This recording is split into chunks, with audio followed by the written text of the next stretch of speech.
how to go down a line in Instagram bio. To get started, first of all, open up the Instagram application on your phone. You will then be taken to the Instagram homepage. Here, you can view posts and stories of your friends or accounts that you follow on Instagram. Now, tap on the profile icon to see the spaced out Instagram bio. Minimize the application and open Google Chrome. Now type in empty spaces, copy-paste. Select the top result that's shown over here. Now scroll all the way down to the Method to option and tap on Select Text. Double-click on this box to copy the empty space. Then, select the Copy option here.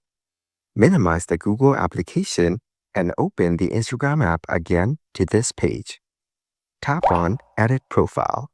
Then select the option Bio from the menu. Paste the empty space here. Then paste it again and over here once again. Then type in your message at the end of this.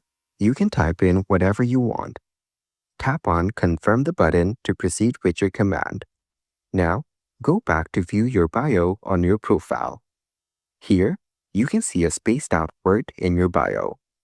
So, by following these steps, you can go down a line in Instagram bio.